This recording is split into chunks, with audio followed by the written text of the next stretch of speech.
Welcome to the Operation Game Night podcast, back and better than ever. And joining us today is a very, very special guest, a VIP, so to speak. It's Nick Murray from Bitewing Games. Nick, how you doing? Great. Thanks for having me, you guys. Yeah, I kind of jumped on last minute and shocked you a little bit. I was actually I didn't mention this, but we were just barely watching Home Alone. I was showing my two girls Home Alone for the first time, and they're pretty into it. And that ended like 10 minutes ago. So Perfect. that's why I just jumped Nice. on like all of a sudden and shocked you guys. But it's for a good cause. So Nice. Yeah, Home And a Alone's great classic. to us. And a Yeah. classic. yeah. It's been a long time since I've seen it, so it was fun to revisit that. Very nostalgic. Very nice. Well, we've got the Wet Bandits here as well. We've got Yes. Clay and Jared. How you doing, boys? Oh, I'm doing so good. I just want to, be a fanboy here for a minute. I think I'm a Nick Murray fan more than these guys. I watched all your podcast videos. I even watched a couple of the bits. I have no business watching the bits Yes. with you and the guy from All Play. But you guys just talk Joe. about such interesting topics about board game production. I'm like, yeah, this is cool. And obviously, we're going to get into it. But your love for Knizia has been something that I've been particularly drawn to. So I'm very excited you're here with us. Yeah, no, I appreciate you guys inviting me on. I mean, yeah, definitely. Knizia Games is very much a rabbit hole that it sounds like more than one of us has gone down, and very fun to explore his design catalog for somebody who's so passionate about gaming, very talented at it, been doing it for decades now. It's a hobby unto itself to just kind of explore his ludology. So Yeah. Yeah, How many? I tried to do a little bit of prep work. These two guys, they know me. I'm usually winging it. I tried to listen to the 6 episodes. There's probably more than just 6 man. episodes on YouTube. I think there's just 6, but they are long episodes. Yeah. You and Scott, which I love. You two have amazing chemistry, by the way.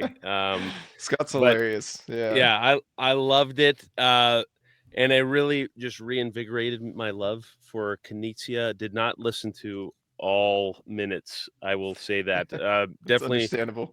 tried to get ready for today. Hopefully I provide good feedback, but I did wear a little piece of Northern Utah lore. Hey. I'm not sure if you are familiar with Herms. Oh yeah, I love Herms. Yes. Okay. Well, Clay and I will obviously arm wrestle for who Nick loves more at the end of this man. episode. But I am wearing the Herms hat. So Yes. I already have +1 strength. So. Yes. For those who don't know, Herms is like a local brunch place in Logan. Very good food. Yeah. Good choice. Done. All right. Well, my job here is done. I'll probably just be listening the whole time anyways, because you guys are beautifully just can put Knizia right where he is on a pedestal. And I'm just going to be listening this whole podcast. So I'm excited to get into it. So we've kind of beat around the bush a little bit. Today we are doing our Mount Rushmore of Knizia games. So what that means is maybe not the best designs, maybe not his most popular, but those that we think are most important to the board gaming sphere. Maybe they have unique mechanisms that have been carried over into other games. Maybe it's just like a game that stands on its own as like a pillar in the board game community. I know we'll talk some of those already, but Nick, how many Knizia games would you say that you've played? Yeah, I mean, so if you count the ones that are unpublished that have been pitched to me at one point or another, I'm definitely over 200 at this point. Wow. As far as like published games that are known entities, it's probably just under 200. So either way, it's far too many. Actually, I got to meet Reiner in person at Essen. This is my first time at Essen this year, and so I had the pleasure of meeting him and his team in person. And I brought up to him, I was like, yeah, I'm at about 200 of your games played, which honestly, if you talk to most publishers or really anybody, but most publishers who've even worked with him, like that's probably way higher than most publishers have reached. And they were immediately just like, oh, so you only have 600 to go. And I'm like, oh my God. Yep. That's wow. correct. What a flex.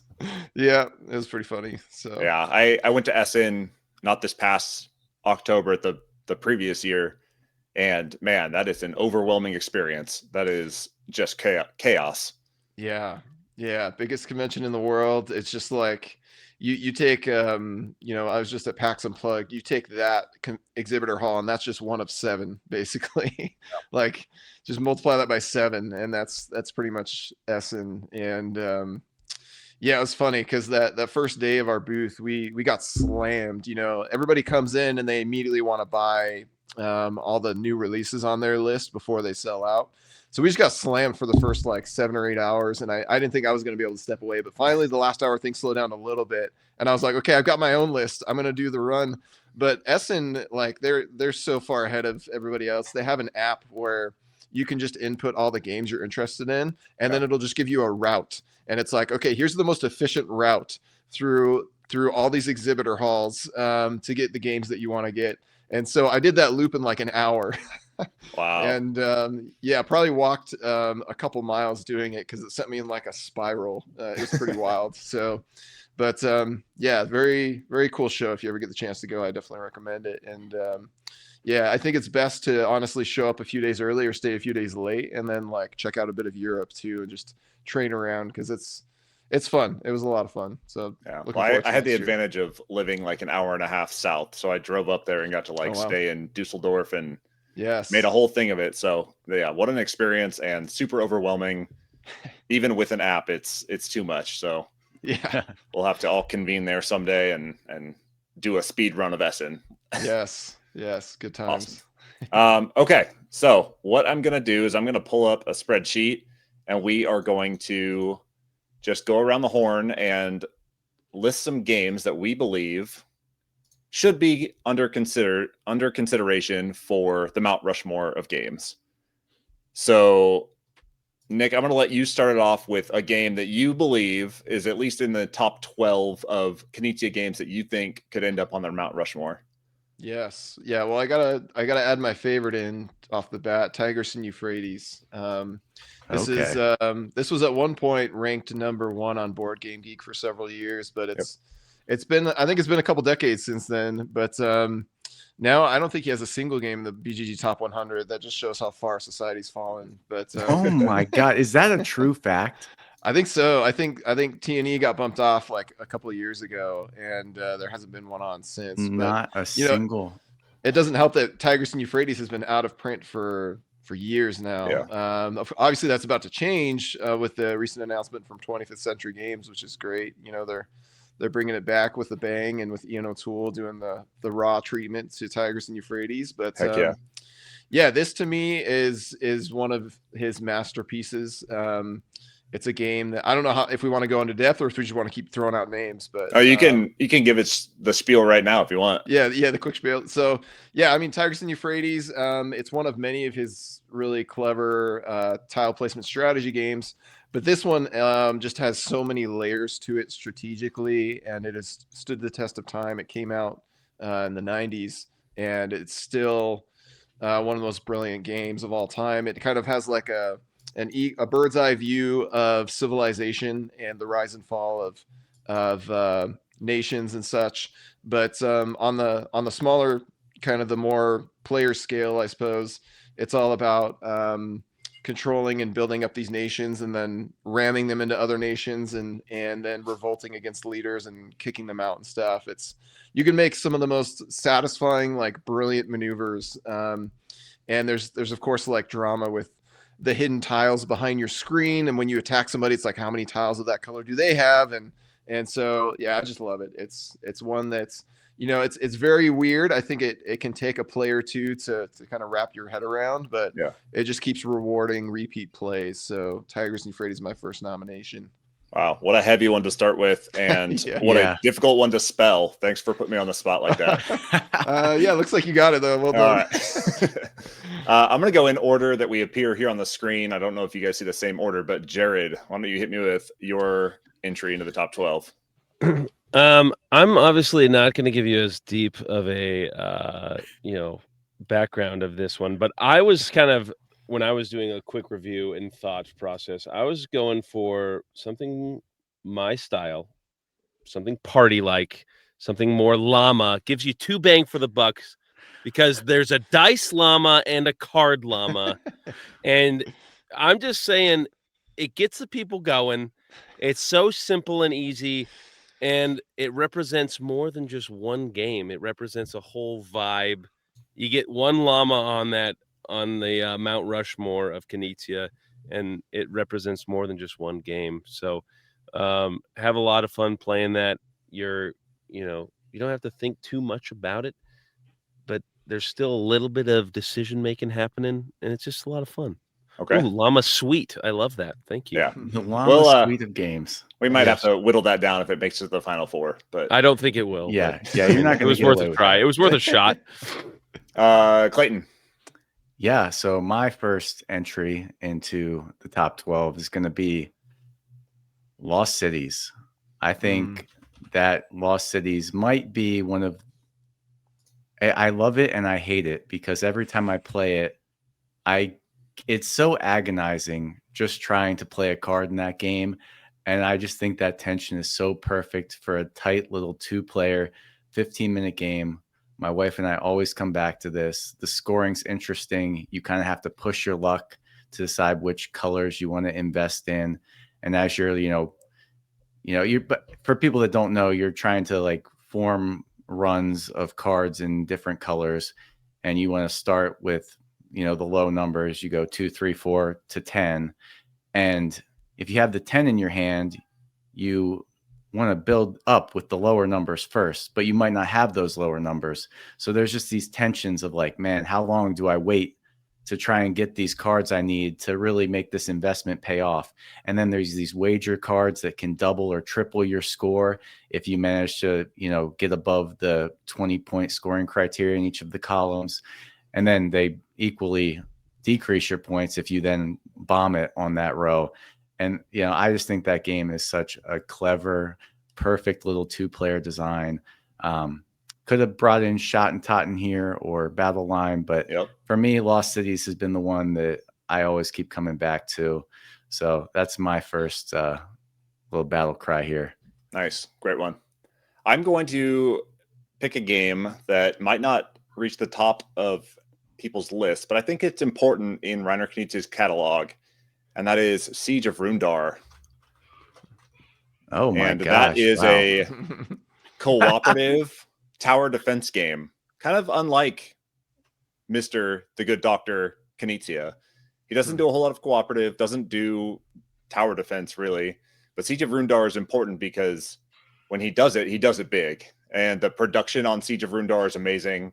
You play inside the box, which represents your kind of battle arena, divided up into sectors where you are these dwarves that are trying to dig yourself out of a collapsed cave or something, out of your realm. And while you're doing that, you're fending off this this game box from encroaching goblins that are trying to kill your dwarves. And I think it's important because he doesn't do things like this very often. You get the auction, you get the route building, you get these different mechanisms that he does, but cooperative tower defense he does not do very often. And I think it's important for the cooperative tower defense suite of games. Genre. That's what I'm looking for. Thank you. It's a niche genre. Yes, it is. But all right, Nick, you, back Travis. Yeah, these are good picks. A side note for Siege of Rundar, I have good memories of playing that game. When I lived in Arizona, I happened to live very close to the illustrator of that game, who is Andrew Bosley. Yeah. And got to make friends with him. And I had picked up Siege of Rundar. I don't know if I ordered it overseas or somehow I acquired it early, basically. And he still hadn't received his copy yet. So like I messaged him like, Andrew, let's play. So yeah, one time during one of like his work days, I just brought it over and we just played Siege of Rundar. I can't remember if we won or not because it's kind of a hard game. It's challenging. It is very challenging. And yeah, it was a lot of fun to play that with him. And yeah, I am a fan of that game. It's got a lot of interesting stuff going on. So what yeah, a good flex. choices. Get to play it with the artist before he even got his copy. Yeah, Andrew's a stud. I love Andrew. He's so great. Okay, so I guess going along the same lines of Siege of Rundar is kind of sort of a deck builder style game. It's got a little bit of that flavor. A little bit of that flavor to it. But I think one that we can definitely not leave off this list is the Quest for El Dorado. No. Whole series. Yes. Yeah. Yes. And for a lot of reasons, really. I had the chance to interview Reiner like early on when I started working with him and ask him about it. And he's got such a passion and a love for this game. And he's brought it up in other interviews too. I think this is probably one of his most proud creations, especially of recent years. And basically, at the time, somebody eventually showed him Dominion. This was years after it came out, and somebody in his circle, and he talks about it as like it felt like it was kind of counterintuitive, like there was no like it was very cleverly designed, and it's cool the system behind it, but it doesn't totally make sense. Like, okay, you're adding things to your deck and you're cycling through it, and like what's the purpose behind it and stuff. And when he learned it, he felt like maybe there was a more innovative or maybe not innovative but more intuitive way to introduce deck building to people. And so in his mind, he's like, well, if I designed the game like this, I think I would attach it to a race or like a map, where if you want to enter the jungle space, you need a machete to work your way through. If you want to enter the water space, you're going to need a paddle and a canoe. And so yeah, he kind of just started with like, how do I make deck building more intuitive, more approachable? And the result was Quest for El Dorado. And what's interesting on the opposite end of it, from the gamer perspective, is I think for many years he was still pumping out games, but a lot of them were more family weights. He was definitely doing a lot more in like the apps and electronic game sphere and stuff. So on like the BGG end of things, the hobbyist end of things, people kind of saw him as like, oh, maybe he's lost his touch, or like, he hasn't made a classic amazing game in years and whatever. And so for whatever reason, like what he was doing didn't quite, it was kind of diverging from what hobbyists were wanting and things like that. But then he comes out with Quest for El Dorado, and I think that really put him back on the map. And people talk about the Renaissance, the comeback of Knizia. And most people point to El Dorado as like, this is the one that really put him back on the map for hobbyist gamers as well. So, and I think the game is excellent, especially with the expansions included. And there's just so much content to dig into. I know for the US folks, it's been frustrating because Ravensburger is the North American publisher of this, and they haven't been supporting the newest expansions. But every time I talk to Reiner, he keeps saying like, oh, they're gonna come around and bring out the expansions. So hopefully, things around the corner, and maybe by next year we might get lucky and see like all the content finally come to North America. I've been ordering it from overseas personally to just because I'm a big fan of that game. So yeah, Quest for El Dorado, that's my pick. Next one. Worth importing. Great pick.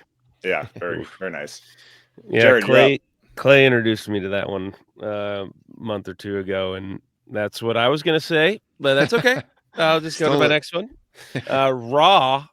Yes. I mean, how can we? I can't believe it took me to my number 3. I thought I wasn't even going to get to Raw, but the clanky big bag. When I get my hand into that big bag to get those little clanky chits out, I absolutely loved it. Learned it like 3 years ago, and then never played it until Thanksgiving a couple weeks ago. Last week. But just reminds me of how fun it is, and the idea of like washing away some of those tiles, and some of the tiles stick around, and it's just like every time you play, it's completely different. And plus, this is something, Nick, that you'll learn about Operation Game Night. We love a big velvety bag, and we're still working on trying to get our own bag, Operation Game Night bag, and I think that would be top notch, career goal for me is to have our own bag. But really had a lot of fun playing this with my boys last week. But great art. Great experience every time you play it. It's you never know when that red shit's coming out and everyone's going, oh, great experience at the table that I love. So I'm rawing it up. So good. Raw. Clay, what you got? There might only live to be one of these auction games in the final four, but I got to throw out. I don't know. I go back and forth between Ra and this game, but Modern Art is one that I think deserves to be in contention for a Mount Rushmore.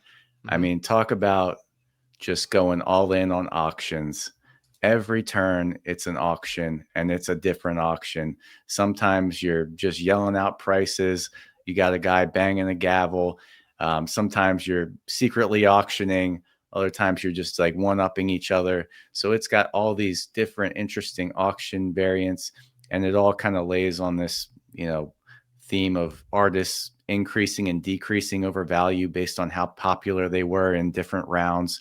So, you kind of have an idea what an artist's paintings might go for at the end of the round, but you can really get people gassed up, and you try and sell these paintings for maybe more than they will be worth, and then you get that money. So that aspect of it, where when you're selling the paintings, you get a chance to make money, but then when you're buying paintings, you're hoping you're getting a deal, and then at the end of the round, you can sell them back because they were popular. I just think this game has always been fun. I love the environment it creates around the table. It's a game where you're engaged with everybody else, and it's like 40, 45 minutes. It's just a winner for me. A little more raucous than Ra, a little probably less tight. I personally don't know if it's as well designed, but I do enjoy the experience of playing it, and I think it has been important in the board gaming hobby. So I'm throwing out Modern Art. Nice. Good choice. Okay. I think Reiner is great at route building games. So I am going to put Blue Lagoon. That is my Reiner Knizia route building game of choice. It is super tight. You can teach it to anybody. You put down your initial tribe out there. You're trying to reach as many islands as you can. You're trying to race for resources, and just the map design itself is so perfect that it lends itself to route blocking, a little bit of strategery. You can outmaneuver people. You can sneak away with wins based on the resources that you collect. And then you go into phase 2 with your encampments and building out from there. And it changes the strategy. It changes the map. It changes everything on that second round. And it's such a great route building game. And I think it's one of the ones that really showcases Reiner's ability to do route building the best. So I'm going to Now, this is interesting, in contention with other games like Through the Desert, I mean, Through the Desert is great. I personally, I prefer Blue Lagoon, but I think it is a contentious choice for the Mount Rushmore. Yeah. But personally, for me, I think I like Blue Lagoon better than, the old classic Through the Desert. But I think Nick would go Through the Desert. Yeah, I think Through the Desert has a slight edge for me. I don't know. It's interesting. You talk to different people, and everybody has different takes. Like Blue Lagoon has the advantage of I guess it's more beginner friendly, I would say, where you don't have to set up your starting positions in Blue Lagoon. You just go, and your starting positions can be as much as you want, like anywhere and everywhere, and it's during the game. Whereas Through the Desert, it's like, all right, I'm going to teach you this new game, and now for the most important decision you'll make this whole game, you're going to decide where you start, and that can be a little overwhelming. But on the other hand, like Through the Desert has some spicy elements of like you're placing 2 things per turn instead of just 1, and so you can have kind of more of these like sneak attacks where somebody can or you got to be more watchful of like, if somebody can invest their whole turn into this thing, they can kind of broach into my territory, and I don't want that to happen. Whereas Blue Lagoon, it's like slower, but it's I don't know, both games are excellent, so I can't be mad with either choice. Yeah, I think that's what gets me is like you start with an empty map, and it's just place a person somewhere on this hex, and the open-ended decision right off the bat. I think it's just as important as Through the Desert. You're not like setting up that initial encampment that then you're sprawling out from. But that first route that you start to build is super important to the second round of the game when then you're expanding from your encampment. So, yeah, I think that was what edged it out for me, was that it's just so open. that first round, and you can kind of just play around with it and see what routes develop, and then maximize those routes the second round. Yeah, I like that it's split up into 2 phases where you're kind of like deciding where to commit your huts, and that's where you spread the second round. It's very cool. Yeah. Oh yeah. Yeah, I thought I liked Rebirth, and then I got Blue Lagoon, and I was like, "Whoa!" But it was very surprising Travis chose Blue Lagoon, because last year on the podcast, these two guys pitched me games, and I chose Travis's game, which was not Blue Lagoon. So it's interesting. I pitched Jared Blue Lagoon, and Travis badmouthed it to try All to day win the long. pitch off. Wow. It was all for the sake of the pitch. Okay. Gamesmanship, Yeah. huh? You got to Okay. do what you got to do. Yeah. Yeah, you know, he does his thing. You know, it's okay. Nick, back to you. Okay. We each have one more, right? Yeah, for top 12. Yeah. Correct. Okay. Well, I'll shamelessly plug one that I've published here, and I think it has good enough reason to be on here, though. This is Zuvadis.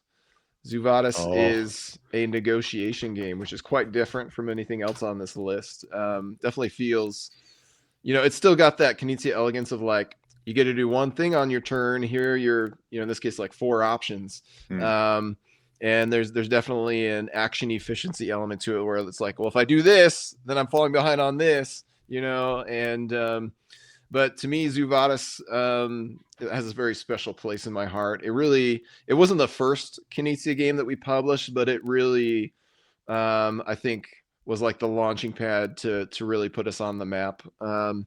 And it definitely set the blueprint for how we approach publishing Knizia games after that as well, because this started as a 1992 game in Quo Vadis. That's that game I stumbled upon it several years ago and played it a couple times and was like, this is really cool, but I could tell on BGG like it was just totally forgotten, like nobody talked about it or anything. But I felt like there's still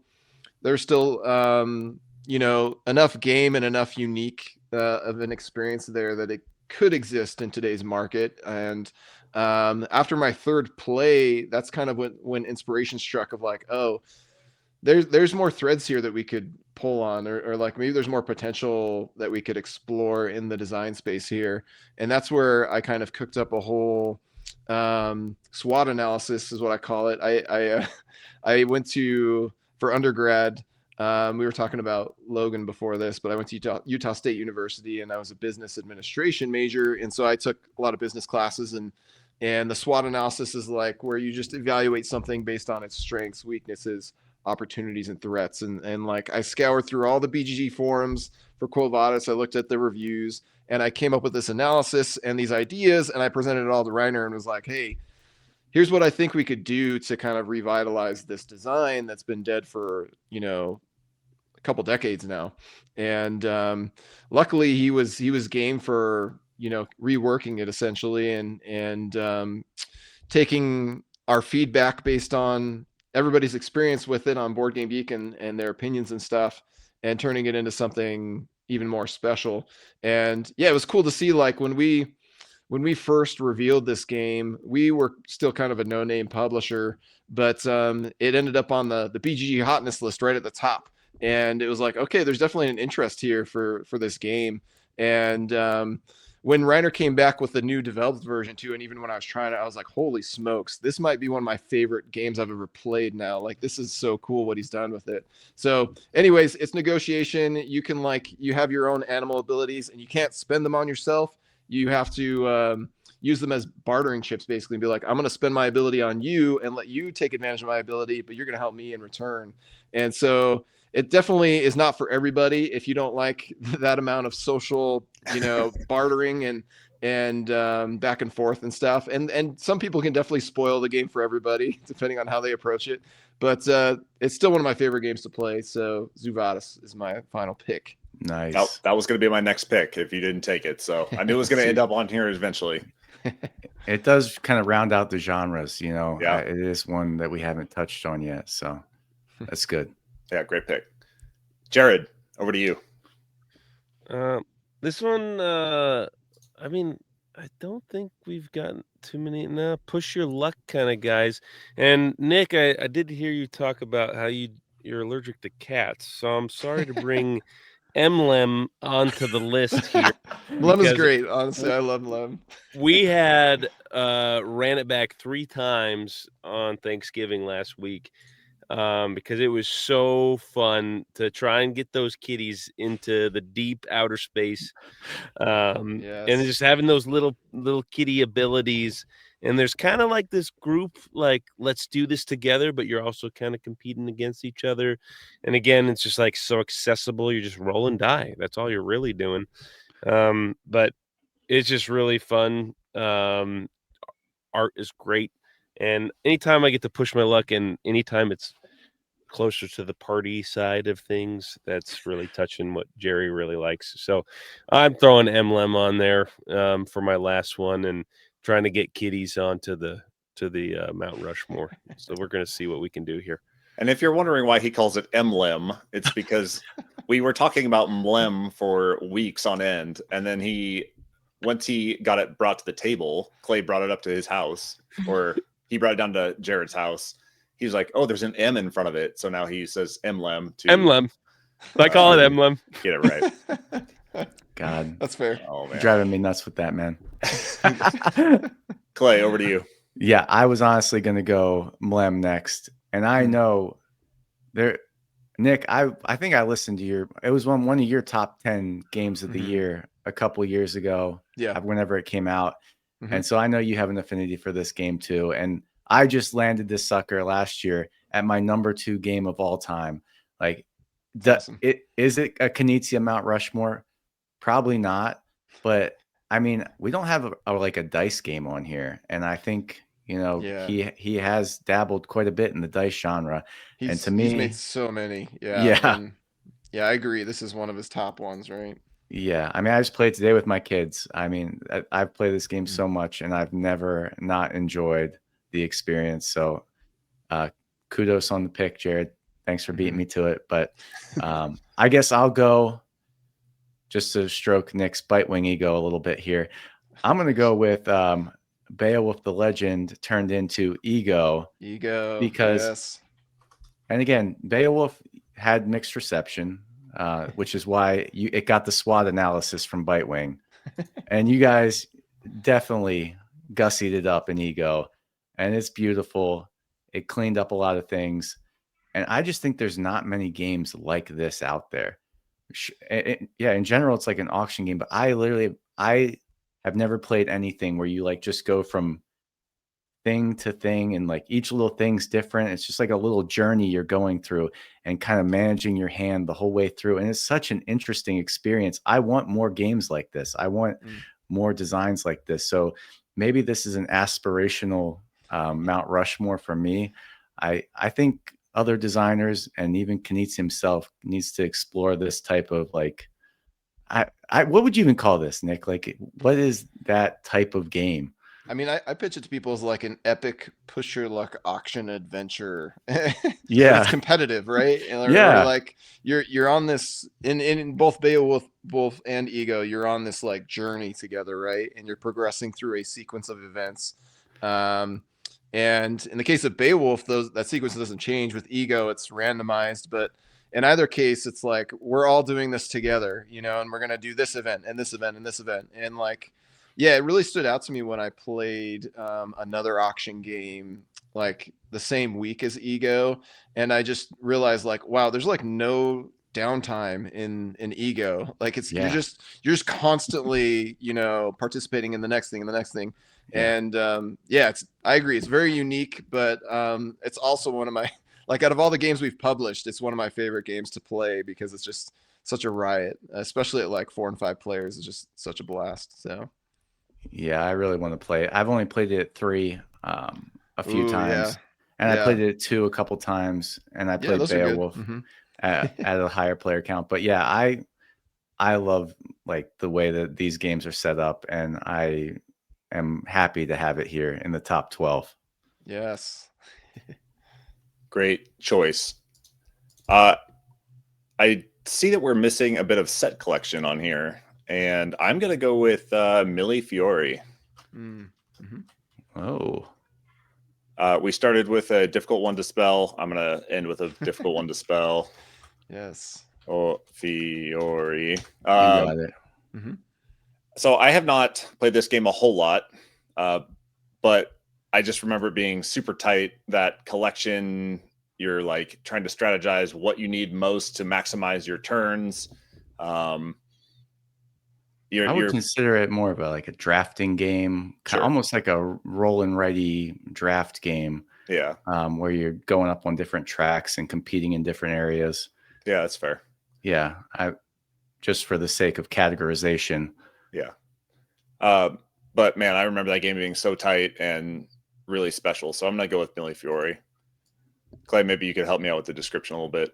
No, I mean it's basically what I just said. I mean you have a big board, and each different area of the board has different ways that you're scoring points. And on your turn, it's like a pick and pass, kind of like Sushi Go.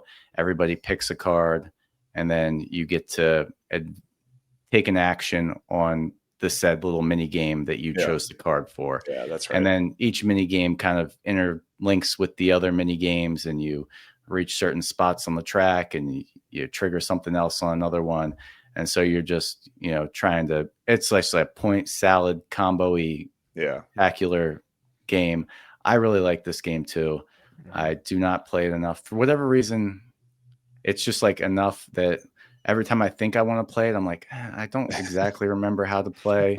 yeah, I know I like it, but it seems like more of and I got the stinking expansion, which muddied the waters even more. sure. And then anytime I get an expansion for a game, it inevitably makes it less likely that I'm going to play the game because I mix all the stuff in there, and then I'm trying to figure out, oh man, what's what. And so, yeah, this one suffered from me getting the expansion, and now I'm overwhelmed by it. That's how it goes. Expansion overload. Yeah, I like this one a lot too. It's definitely, like you said, a point salad game, but it has teeth. Like, what I choose can definitely affect you, and like you're trying to read other people, and think like, okay, are they going to draft a key this round, or am I going to am I going to be the first person to play a key this round? And the turn order very much matters. If a couple people are going before you, you don't see what they draft until it's their turn to reveal it. And so, yeah, I love this one. It's very, very spicy. Even though it has constant, dopamine hits of like combos and points you're getting, it's got teeth. And so I definitely appreciate Millie Fiore. Yeah. Okay. So now we have our top 12. And for those listening, it's Tigris and Euphrates, the Llama suite of games, Lost Cities, Siege of Rundar, Quest for El Dorado, Ra, Modern Art, Blue Lagoon, Zoo Vadis, Mlem, Beowulf / Ego, and Millie Fiore. So, where do you guys want to start with cuts? Where is this going? Where is this going? It's going on the Mount Rushmore of Knizia games. What do you mean? Yeah, but it's going in Germany. He's from Germany, right? Oh, where are we building this? Yeah, where's it going? Ooh. We'll build it right next to the current Mount Rushmore. Oh yes, love it. There you go. Just stack it on top. Yeah, that's perfect. Yeah. So I am proposing that we maybe start with picking, kind of going by genre / mechanism.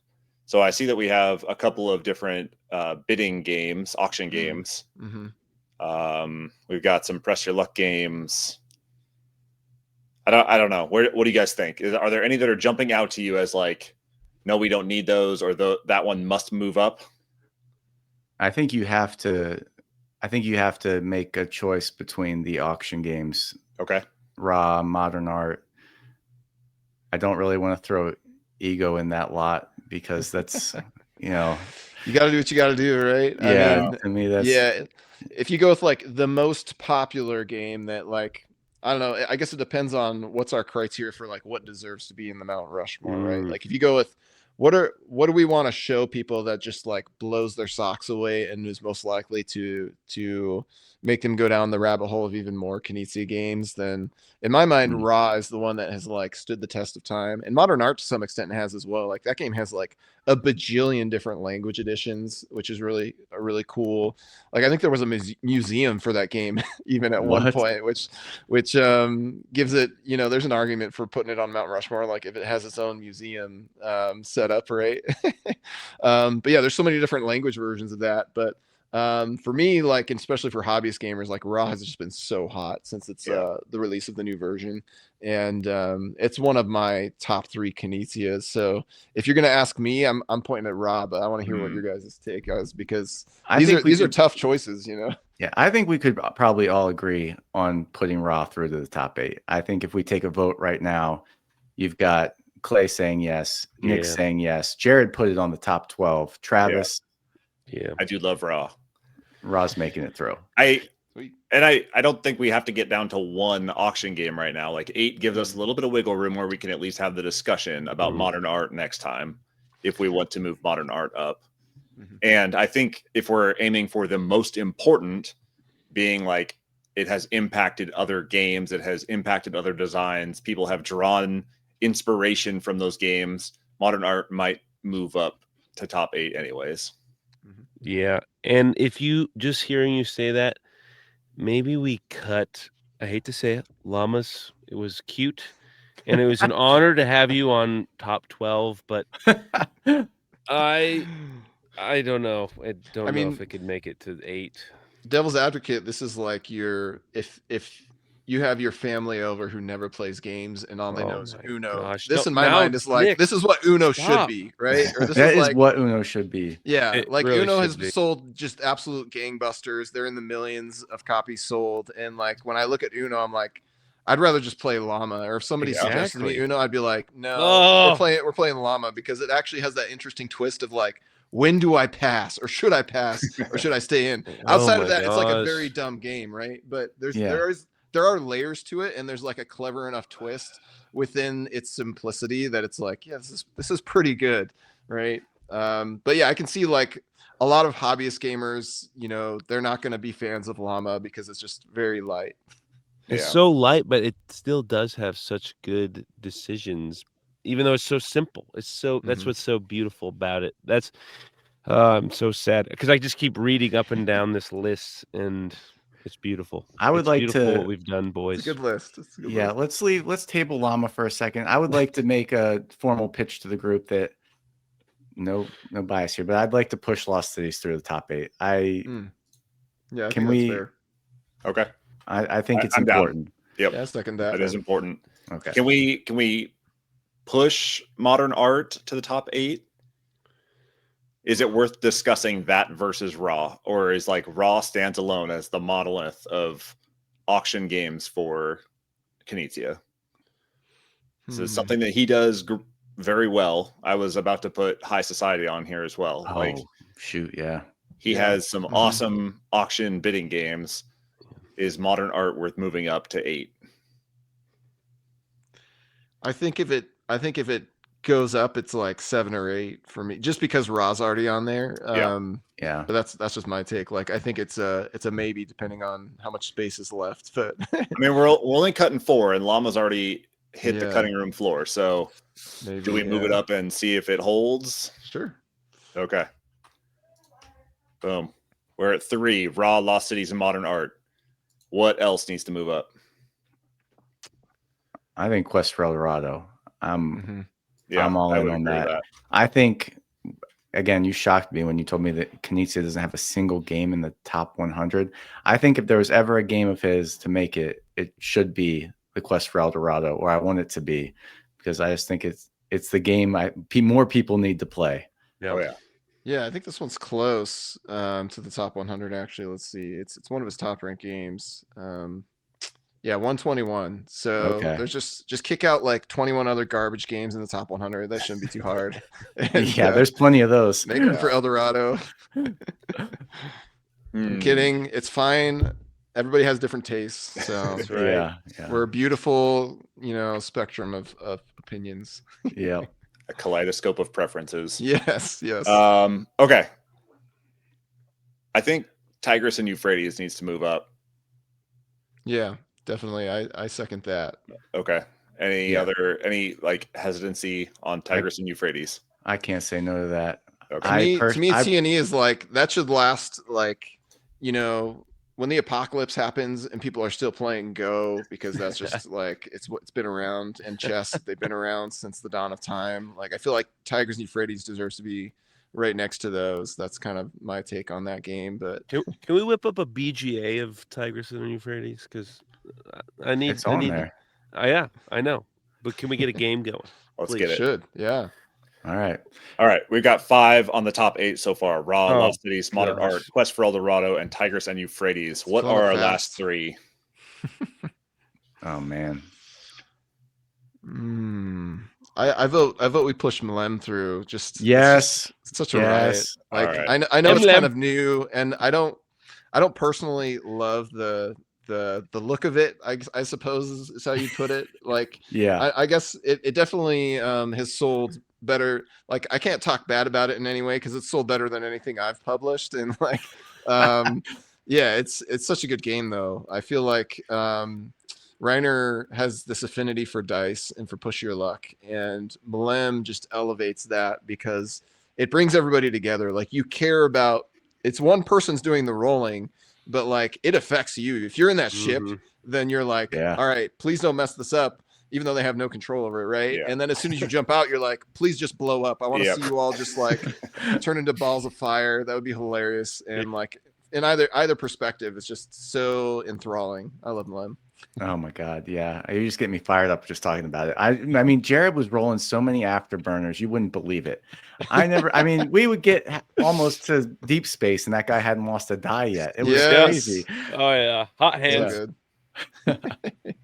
Okay. So for the OGN crew, I think Nick is being a bit modest and has not pushed Zuvadis or Ego. I think one of those needs to move up for sure. We'll let Nick decide. Let me Oh, decide. I think it's Yeah. Zuvadis then. Like Okay. Ego is one of my top 10 like games I've ever played as far as my experience, but Zuvadis is as well. And I think Zuvadis is definitely the more popular of the two, but it's also the more unique. I don't know, they're both pretty unique, but like this is negotiation we're talking about, and like yeah, I mean it offers a very different kind of interaction with people than what you get with pretty much any other Knizia game, which is cool to see. yeah, absolutely. I love that like kind of above the table type stuff that occurs during Zuvadis. It makes it spicy in a good way. Yeah. Good spice. Okay, we got one more spot. Right now we're sitting at Raw, Lost Cities, Modern Art, Quest for El Dorado, Tigris and Euphrates, Mlem, and Zuvadis. Listen, Travis, It's I on the want list. to circle back to Llama. Okay. I think Knizia does make a ton of swift little card games. Yeah. And I think this just might be the epitome of that genre that I want people to know about. I mean, that's me personally. Maybe It's a whole suite. Yeah, he's got so many little card games. I mean, I was just playing Poison the other day with Jared again, and I love that game too. But there's so many card games that are just a fun, light, good time. And I don't want those to be forgotten about in the midst of such heavy affair like Mlem. Yeah. Okay.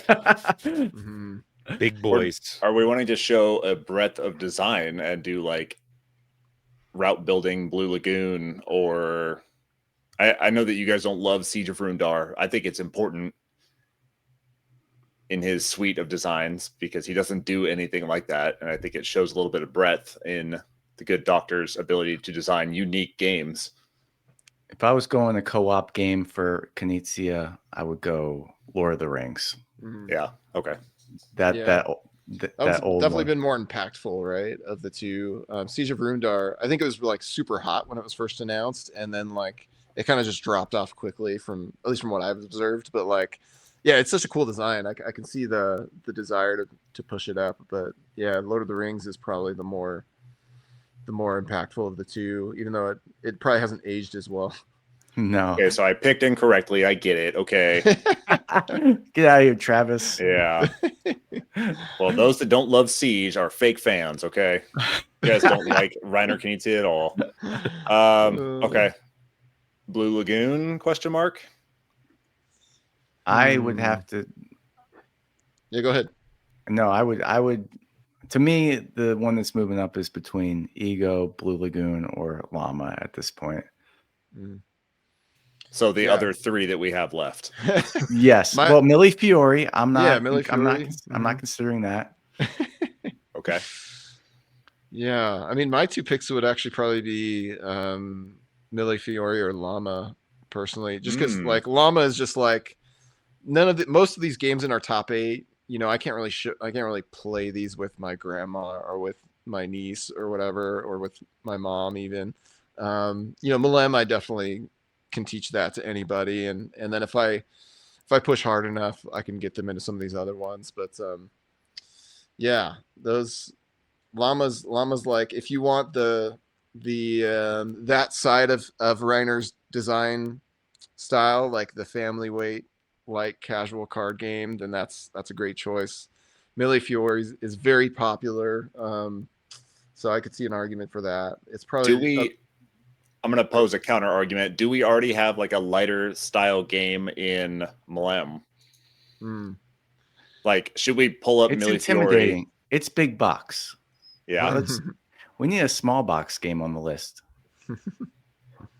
Sure. That's my take. Nick, just out of curiosity, do you have a lot like a better embodiment of a light small box, you know, fun, silly card game that you like from Knizia? I mean, Llama's the one that we've played a lot and that I hear people talk about. I know there's a million more. Open but our eyes. Yeah. Is there one that you think should be on this list instead of Llama? Yeah. This is your chance this is your chance to push one straight to the top 8. Yeah. I'm willing to jump. Yeah. The sneak attack, right? Yeah. I mean, I could see an argument for High Society, but again, that's like, no, we got 3 auction games on the list, but it's a banger. I mean, it's very good small box card game. And that's arguably one that you could teach anybody. Like it's very straightforward. Obviously more rules going on than Llama. I'm not going to play that with my 6-year-old compared to Llama, but yeah. Yeah, I don't know. I'm happy with Llama, but I'm happy with one. You know, this is a pretty solid list. So if there's one you guys want to push up from the top 12, that's totally fine. Yeah, I think 3 auction games on the top 8. I mean, Reiner is, in my opinion, the greatest auction designer of all time. So it's like, it makes sense if there's that many on there, but also he subtly has so many others. Okay, here's my wild horse. Here's my This is not an auction game. This is not a card game. This is Viking Seesaw. That's going to be my. My God! If you want to consider like a dark horse recommendation, my pick is Viking Seesaw, because it's just like, the more I play it, the more I'm like, why do I play any other stacking games? Like, this is it's small, it's compact, and then it's got that spicy element of like, I don't know if you guys have played this, but no. It's got a seesaw, and you have to add to the high end, and you have different weights and different textures of materials. Like you have a metal cube, and you have a very light but like very uneven gem, and a light wood meeple and stuff. And it's like, what do I add to? It's kind of like Uno. You're trying to get rid of all your pieces in front of you, but you get to decide which one you add next. And if you add something that's a little too heavy, or if you put it in the wrong spot where physics causes it to tilt, then you have to take something from the middle. Or if you cause it to topple, it's even worse. So yeah, I'd say it sounds like maybe not with you guys since you haven't tried it, but that's going to be my recommendation to try out after this. Is I'll play actually.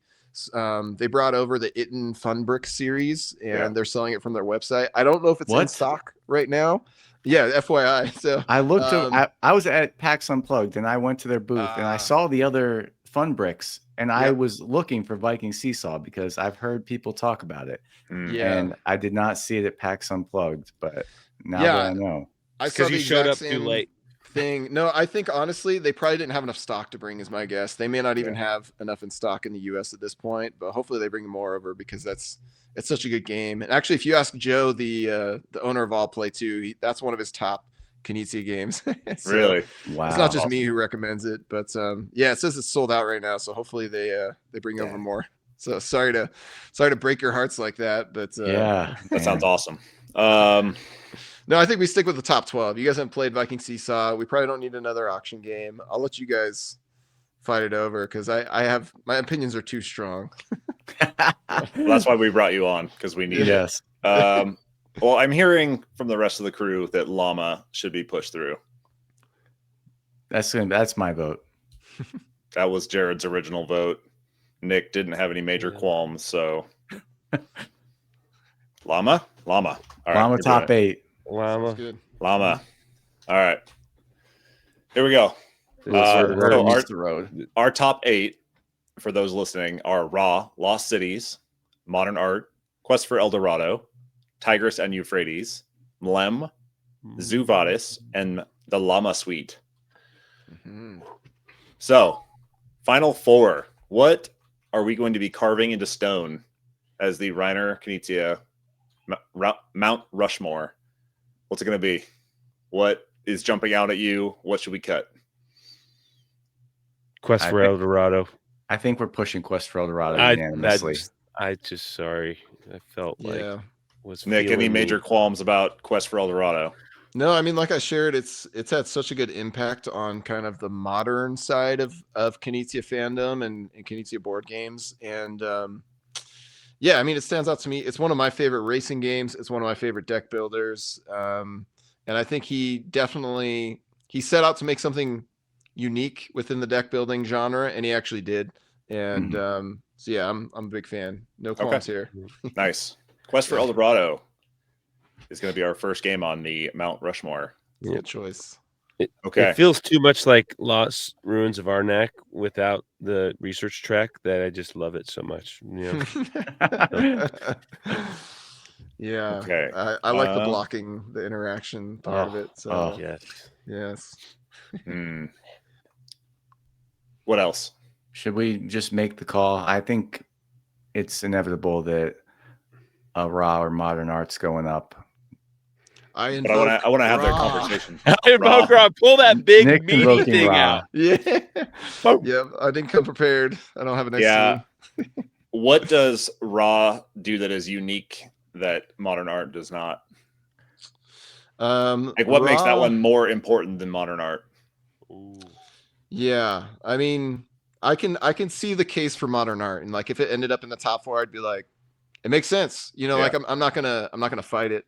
My personal take is that Modern Art can get it can go off the tracks, and maybe that's part of the fun of it, where like Sure. if somebody just like bids way too much for something, like way more than it's worth, and then I'm over here just with like I'm like face palming over here because I'm like, you are giving that person so many points right now, and I wish I was the person selling that because you're paying way too much for it, you know. And like you can have hilarious stuff like that happen in Modern Art. With Raw, it's like you've got 3 or 4 discs, right? That's all you have to bid with, and what's funny is like you kind of have to decide when you're going to go hard and when you're going to hold out, and it's kind of that push your luck element of. And yeah, if you're going to say like we can only fit one push your luck game in the final 4, I would argue Ra is one of Knizia's best push your luck games as well, because the question becomes like, when is the era going to end? And if it's not going to end soon, then I need to hang on to 1 or 2 of my discs, and so I can just buy stuff for cheap at the end. And that's like the magic of Ra for me, when like you have one person left in an era, and you know there's maybe one Ra, you know, tile that needs to come out, and for them to just get shut down, and like you get nothing, you lose, good day sir. But then nothing like that does come out, and then they just like fill up the whole track and they earn all of these tiles, and you're just like, I can't believe this is happening. Like it's just so funny. But then that is mixed with some of the most brilliant bidding that I've ever seen in any game, where it's like, okay, I'm going to bid with this high tile, but now that's somebody else can win that in the next round. And maybe I'm sitting here with like absolute garbage tiles, and I have a 1 and a 4 and a 5, and I'm feeling like I can't win anything. But what's funny is when your turn comes around, you can just be like, I invoke Ra, and there's almost nothing out there, and everybody else groans because they know that they're high tiles. They don't want to spend them on this, you know, very little, and you can earn really good stuff for super cheap because you have garbage tiles. And I don't know, it's just such a roller coaster of like highs and lows for me. That it's brilliant. It's brilliant. Yeah, it's Ra's a brilliant my pick. design. Yeah. I think the ability to like flood the market in Modern Art makes it like muddies it a little bit for me. I think Raw is much cleaner of an auction game, and like you said, like that push your luck and strategery that goes into each individual like epic really shines for me. I love both of them. Oh, Yeah, Man. Nick really said more eloquently what I was bouncing around about how if people don't understand that painting could not possibly be worth this much at the end of the round, even Yeah. under the best circumstances, and they pay more for that paint. Like we've all seen it happen, and it does kind of, it throws the game for a bit of a loop. Raw's just tighter. Yeah. And Yeah, it's like if somebody blows their sun discs, then they're just out of the round, and it's like, all right, you're gone. Now we can play the game. Like, yeah, it's kind of funny. It's like somebody can spend themselves out of the air very quickly, and then they're just groaning every time the track gets really good, and they're like, oh my gosh, I spent my stuff too soon. mhm. Yeah. And what happens the next time is they try and hold on to their sun discs till the end, and they end up ending the epic without spending 3 of their sun discs. Yeah. That's right. I think I guess that's an argument for modern art though too, is like if you have a bad first epic in Raw, you're kind of like fighting from behind, and it's really hard to get back into it. Whereas modern art, because of this like unintentional king making type thing where people are bidding more than it's worth, you have a greater chance of coming back. So man, I don't know. I'm kind of wringing my hands about it, but it sounds like you guys are all in favor of Raw. I think Raw's the right answer. Okay. All right. Raw it is. All right. We got 2 more spots left on the final 4. Any additional thoughts? Any strong feelings about any of these? Oh, it's not my favorite game. I've only played it twice, and once was at 2 players, and once was with Jared and Spanky. But Tigris and Euphrates, I've wanted to dig into that game just based on its reputation.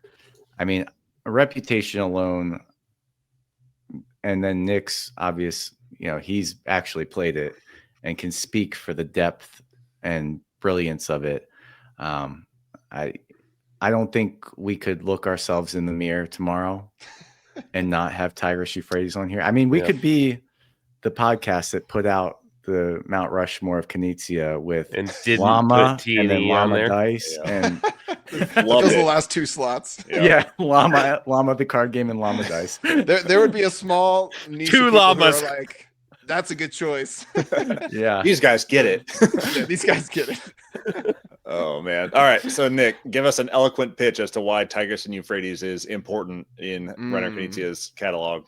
Yeah, well, I will mention, two players is not the strongest version of that. So I'd say if you're gonna play it again, 3 or 4 is definitely the way to go.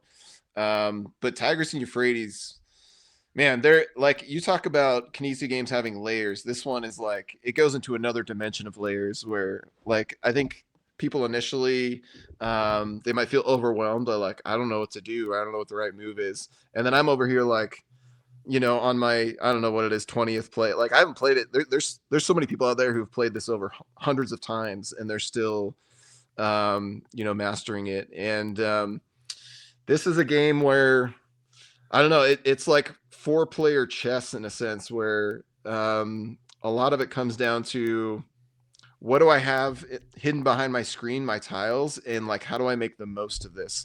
And then it has that brilliant element of scoring where your final score is whatever color you have the least of. It's like whoever has the most of their least. And what that does is so smart, because I may have this huge kingdom, right, where I have these monuments set up and I'm raking in all of these red points, and people are like, man, Nick is just crushing us.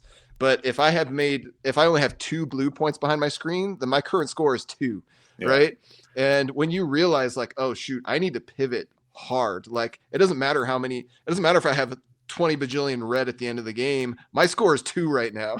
Yeah. And that's what's cool, is it kind of pushes you outside your comfort zone, where you're like, okay, the best way for me to get blue right now is to try and start a revolt against you. And I don't know if I can take you down, but this is my only shot. Like I'm desperate to get these blues, right? And so it creates these scenarios of like desperation where somebody comes up against another person, or they're just like they're biding their time, right? It gives you enough time to build up your supply of a certain tile color until you feel comfortable enough where you're like, I think I can take them on, you know? And then you finally initiate the battle, and that's where, you know, the rubber meets the road, and you see like, do I have enough to take them down? And I don't know, just when you connect two huge kingdoms and you see the conflict that ensues and the consequences that result from that, like it's so cool, because like the person who initiates the conflict, they get to decide who fights first. And if they, you know, if they can kind of like read the table a bit, then and figure out like, okay, if I can get this side to win, then that's going to weaken this other color on this side, and that's going to help me in this third battle that's going to happen in this conflict. And like, oh man, it's so cool. I don't know, you see like a conflict just blow up one kingdom, and then one person rakes in 15 points or something crazy like that, and then that's when you're like, man, this game is special. Like there are a lot of highs and a lot of lows to it, but if you dig into it, I don't know, it's my number one game of all time. So yeah, you're not going to see me You're not going to pitch against it right now. I'm not going to pitch against it. Less. That's great. So yeah, I mean, I'd say you guys mentioned BGA. Like BGA is a good place to dig into it and learn more. Like even I'll shamelessly plug the Reiner Knizia Discord server. If you guys aren't part of that, I can shoot you an invitation. Whoa, please do. Yeah, they'll set up online games, and like we had a T&E tournament last year that was a lot of fun, and so yeah, it's easy to find people who are more than happy to play it with you. They may smoke you if they play it all the time, but like you see things and you learn things, you're like, oh, that was very smart of you. Like even I'm still learning, like, oh, there are strategies here I've never even considered. So very cool. Yeah, game. What you were explaining, I don't believe Clay and I were doing at all. I actually didn't remember playing this game. I was researching how to play it this morning because I was like, I think I want to play this game because I'm going to talk about it tonight. Yeah. And Clay's popping off that I actually played. I don't even remember playing it. So yeah, you did. We played. Did I win? Fair. Yeah. I don't remember. Pull up the stats. We'll have to look it back up on the stats. Yeah. The stats app. But okay. We've got one more spot left after Quest for El Dorado, Ra, and Tigris and Euphrates. Those that are not on the list are Lost Cities, Modern Art, Mlem, Zuvadis, and Llama Suite. What is going to take this last spot? We got the easy ones out of the way. Yeah. How are you leaning, Clay? What do you think? I mean, it was my first choice, and I stand by it all the way to Mount Rushmore. And that's Lost Cities. Loyal to the end. Okay. Yeah. This one you went hard with Mary too, right? Like, isn't this one? Mary and I, we have a blood feud with each other on this game. Like I mean, his wife and him, this is what holds their marriage together. So it might hold sentimental value there, but when I seriously sit there, I don't even know why I play it. I don't know why I think it's so good, because I literally sit there with my hand of cards. I'm like, oh God, how do I take this next turn? Like, there's nothing I want to do. I don't want to play this card. I don't want to discard it. So I don't want to discard the card that my opponent can pick up that they might need. And just the whole 20-minute game is you like, how do I play a card when I don't want to play a card? And man, that's a trademark feature of Knizia. Like when the decisions are just agonizing, it's like, I don't want to take a turn right now, but I have to, but I don't want to, you know? Yeah, exactly. Please just let me pass. Yeah. Well, he even mentioned, like, I mentioned it to him and he's like, oh yeah, I've heard that all the time. That this is like the go-to, like everybody says this about Lost Cities. They're like, this is the game you play with your significant other. Right. And so I think it's definitely like for couples out there, if you're looking for something, it's hard to recommend a game better than Lost Cities. Okay. And the Lost Cities dice game is really good too. The dice drafting to fill out the little roll and write pad, man. Yeah, there's same types of mechanics, but it's really sharp. I love it. It's a good travel game. He's got a whole line of Lost Cities games. It's pretty wild. I still think Lost Cities is the best of the bunch, but yeah, there's some really good spin-offs of this. It's 2-player only. We don't have any of those on there. That's true. Not that I find that to be a particularly important genre Oh, or category of game, but Yeah. for the sake of, you asked what way I'm leaning, I'm making my pitch for Lost City. So, Okay. Somebody else. Jared, what do you think? We don't have any animals on the list either here. So there's cats or llamas, Or peacocks / Yeah. Zuvadis, all Yeah. the animals, maybe. I'll say when I played Zuvadis, it was about a year ago at this point. I wasn't in the right headspace, and it was very difficult to make. That's a polite way to put it.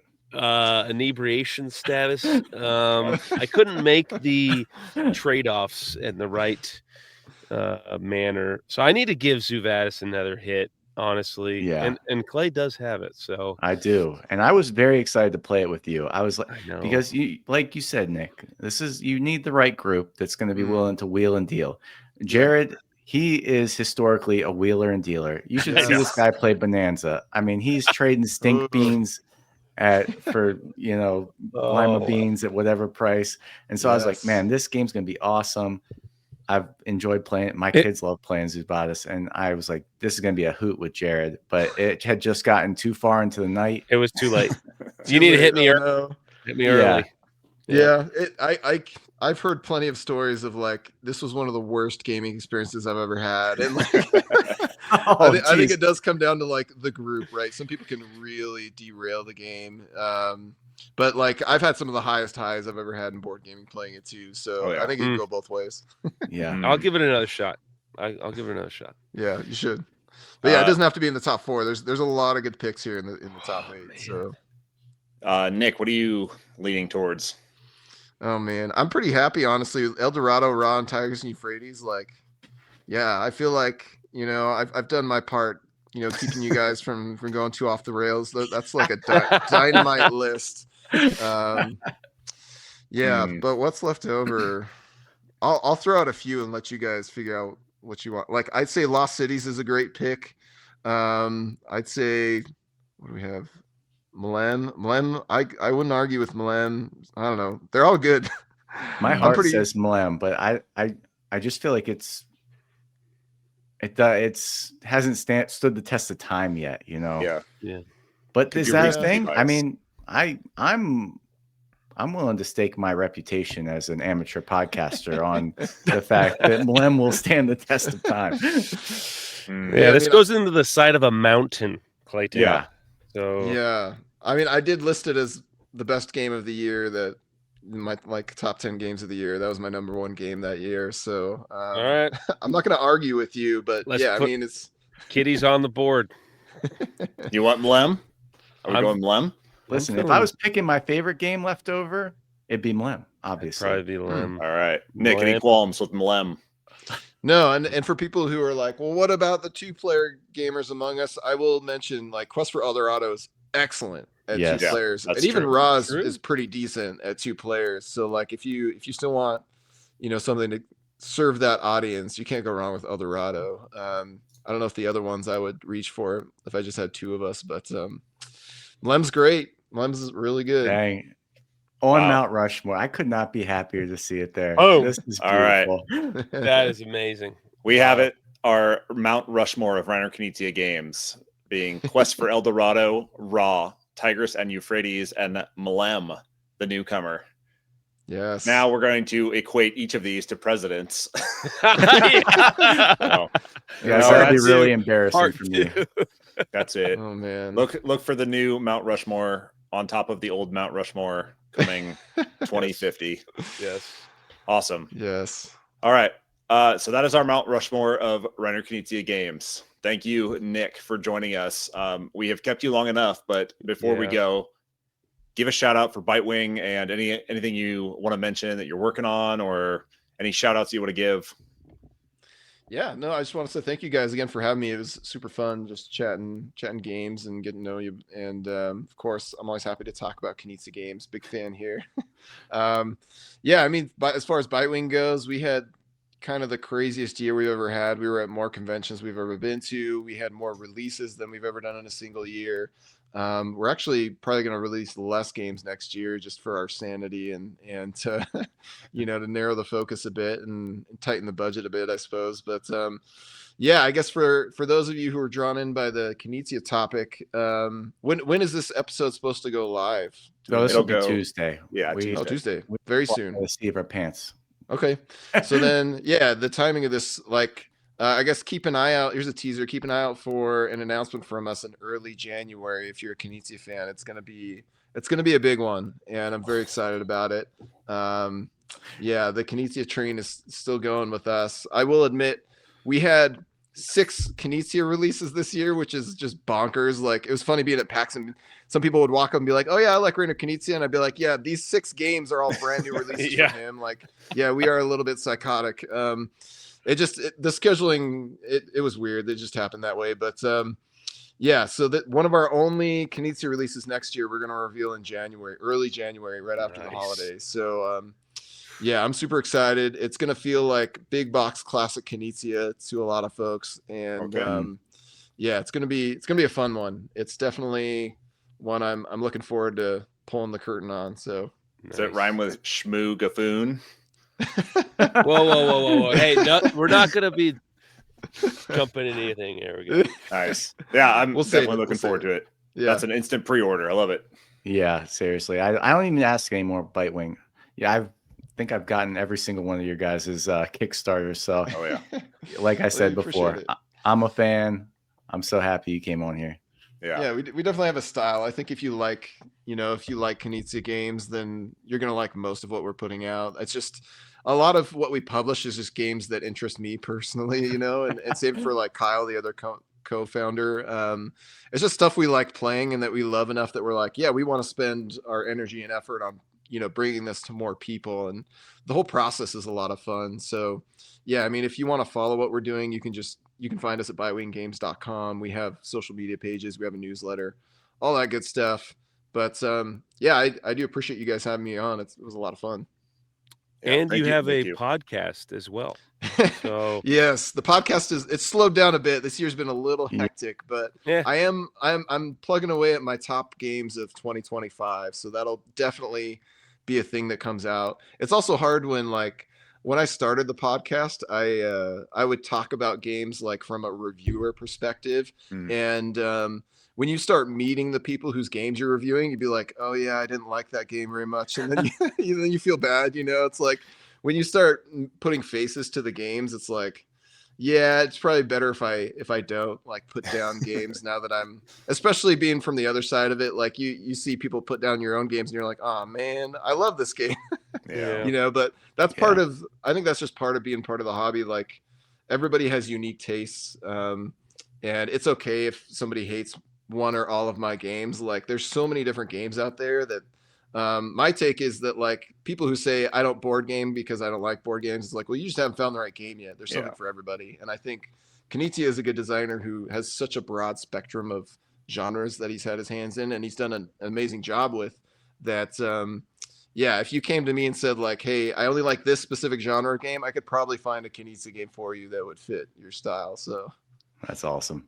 Tower That'll be our defense next games. episode with you. We're gonna put you on the spot and come with these crazy questions. Give me the Knizia game for when my cat's sick and I'm trying to impress the neighbor. there you go. Oh I man, just I hurt gotta my arm and I'm playing in a sling and it's a Yeah. Tuesday and it's snowing outside. What game do I play? Yes, I love Let's it. go. I love it. Yeah. Yep. Yeah. Well, thank you again, Nick, for joining us. We Yeah, are thank you, so guys. honored that you were able to take the time and sit down with us and talk Knizia, a designer that we love very much. And man, I'm excited for these future Bitewing releases because you guys have been killing it over there.